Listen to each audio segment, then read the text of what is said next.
Want to add a magical bubble effect to your UV resin creations? Stick around because I'm about to show you an easy and fun technique that takes your resin art to the next level. Let's dive in and create something amazing. Hello everyone and welcome to BCC Art Studio. I'm Billy and today I am going to show you the bubble effect and the reverse bubble effect. To get started, you're going to need some soap and some water, 3 parts water, 1 part soap. And I'm going to show you a few of the ones that I did earlier. This is a bubble effect there. And this one is a reverse bubble effect. So I'm going to show you how I do both of these. I went ahead and I made my cabochons. You want to make sure that they are flat. I made one of each of the hearts. You can do whatever cabochons you want. I'm just doing the hearts. So I went ahead and I demolded my cabochons and I'm looking for a spot to balance it on. And I'm getting ready to make my bubbles.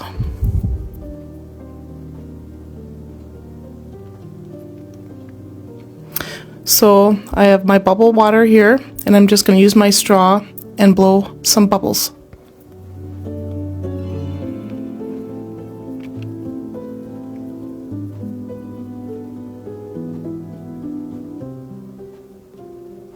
And I'm taking my straw and I'm swishing them around, trying to get all the small micro bubbles. You don't want the big ones, you want the small ones.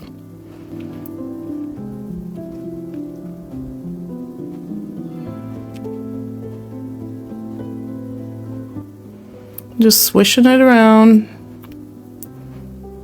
piling up all the small little bubbles, all the little micros.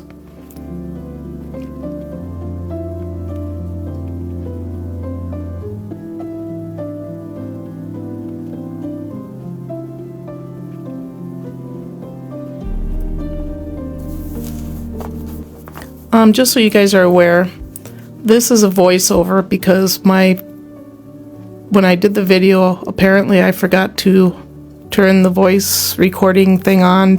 So this is a voiceover, just so you know. That's why you can't hear me blowing the bubbles. So that's all set. Just looking for a spot to level my cabochon, and I'm going to put some resin on the back.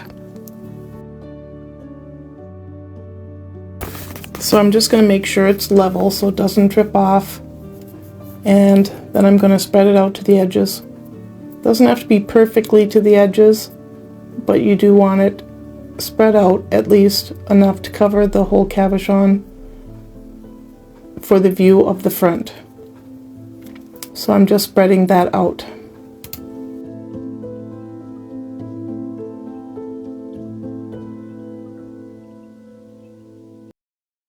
So now you just want to take your micro bubbles and place it gently over the top of your cabochon. Gently spreading them out. If they're small enough, try not to get too much water. Obviously, it's never happened to me before. Must be getting too much water or something. Anyway, so I'll get it on there and I will hurry up and cure that before they disappear.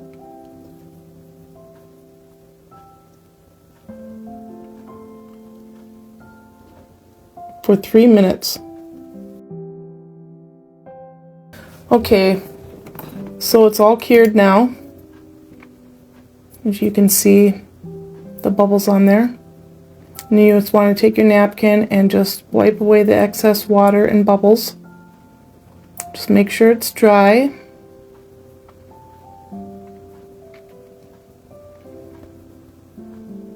Pretty neat, huh?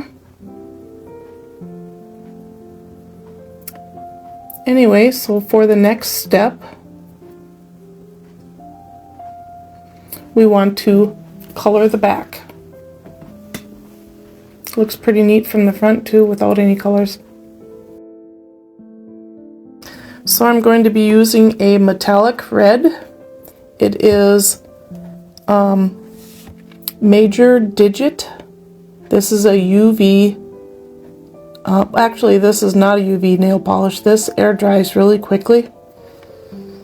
And I'm just going to spread that over the back, making sure I cover all the nooks and crannies.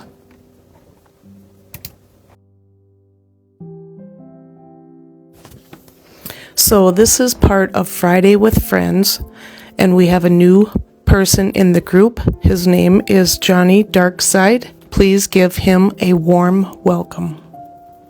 He has replaced Patty with Let's Pour with Patty.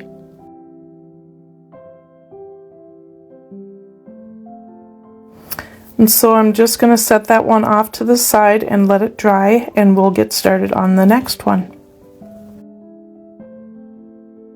So first thing we want to do is put our resin paper down, or our resin down on our paper, so that we can make our resin paper.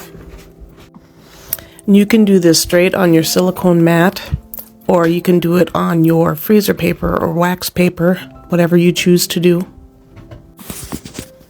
So I'm putting my resin down, and I'm going to make sure that I have no bubbles in my resin, because once you flatten it out, it will leave gaps in your resin paper. And next you want to take your other piece of wax paper with the waxy side down and place it over the spot of resin and smooth it out as flat and level as possible.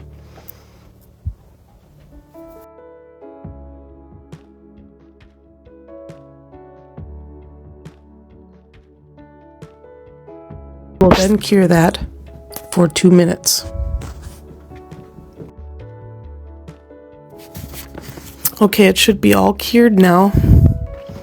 If you can see, that's my spot I have. Nice and flat.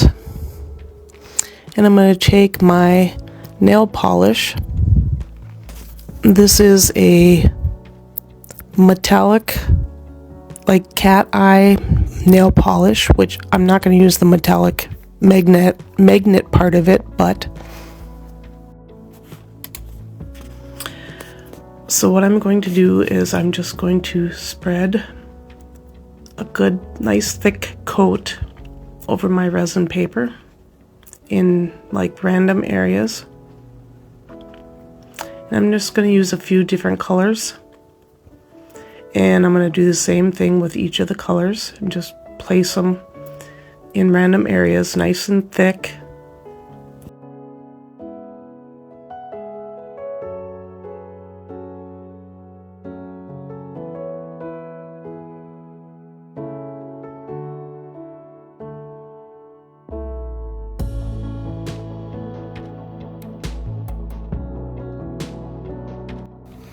So now we need to make some more bubbles.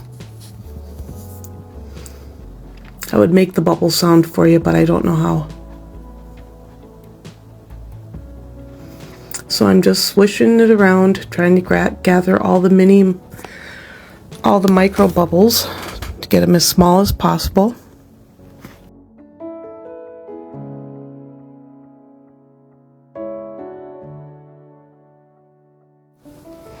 Okay, that should do it.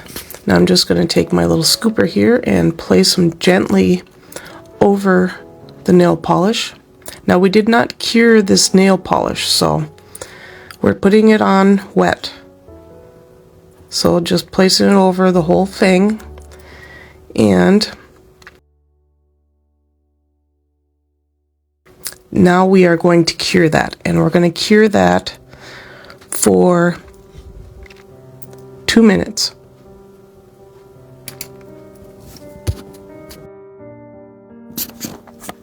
So we're going to pat that dry, make sure there's no stickiness.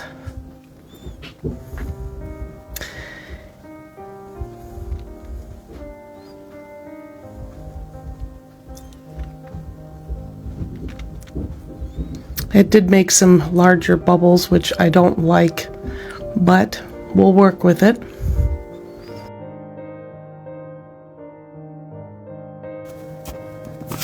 So I reapplied some of the nail polishes and redid the bubbles so that I didn't have so many big ones.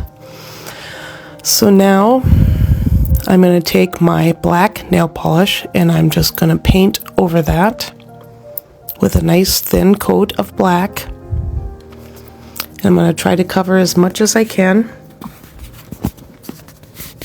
trying to get into all those nooks and crannies, keeping it nice and level and nice and smooth. And now we want to cure that for 3 minutes.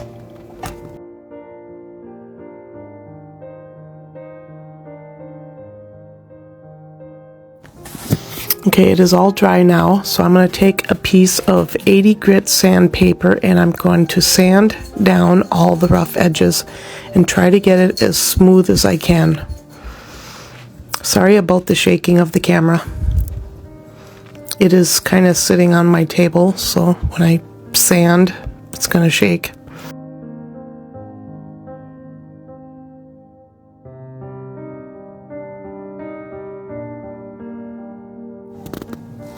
I think I sanded too much in a few spots. You can see a lot of red. Them are the spots I sanded too much.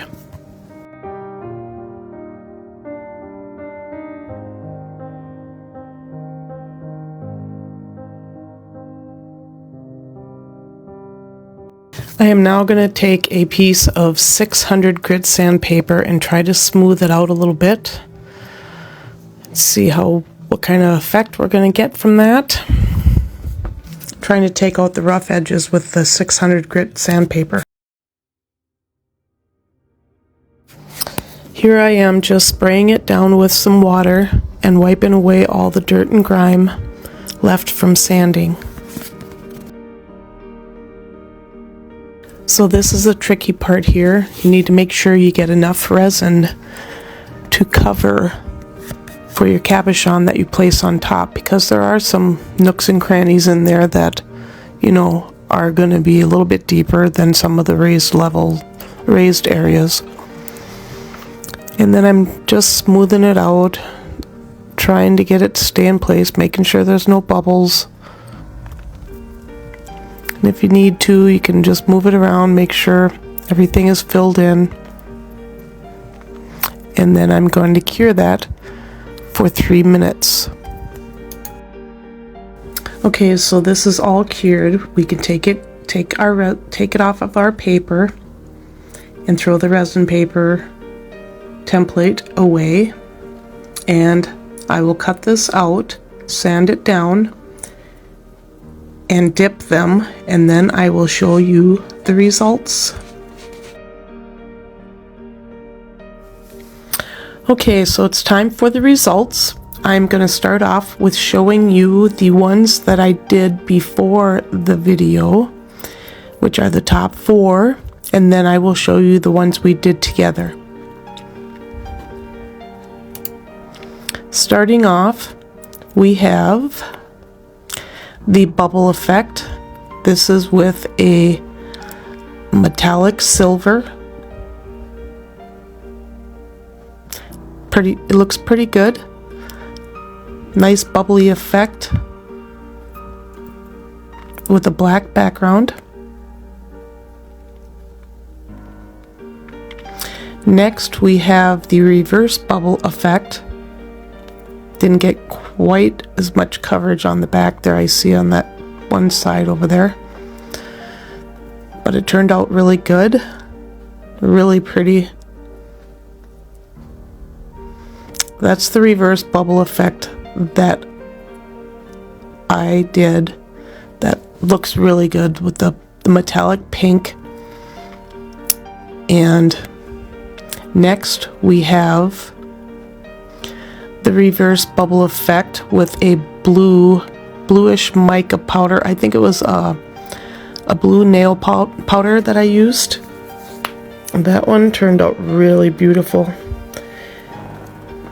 And this next one here is a reverse bubble effect with the CD on the back, which I did with the nail powder and a CD. And that one is stunning. What do you think so far? Absolutely beautiful. I love this one. It's my favorite so far. You do got to be careful though when you're doing this bubble effect on a CD or anything, because it does give you somewhat of a unlevel playing field. So next we have the ones that we did together. And the first one that I'm going to show you is the reverse bubble effect.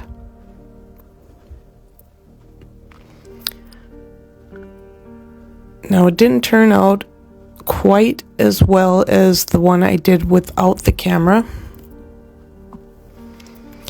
but it still did give a pretty neat effect. It's almost like a leopard skin or something. It turned out really beautiful, but like I said, there's quite a difference between the way the two turned out. I sanded it too much, I think, and it took away a lot of the effect of the bubbles. And I missed a spot down on the bottom there. All in all, it turned out pretty neat. A little dusty. And for the first one that we did together, this is the regular bubble effect. And I think this one turned out absolutely gorgeous. Just look at how that red just pops behind that black. Now, I could have put a little more darker black background on there, as you can see, but it still turned out really neat, whether you have it that way or not. You wouldn't even have to put a background on it. If you wear it as a pendant or anything, the color behind the red will show through. I just think this one turned out really beautiful. I hope you like it. Thank you for watching, and happy pouring.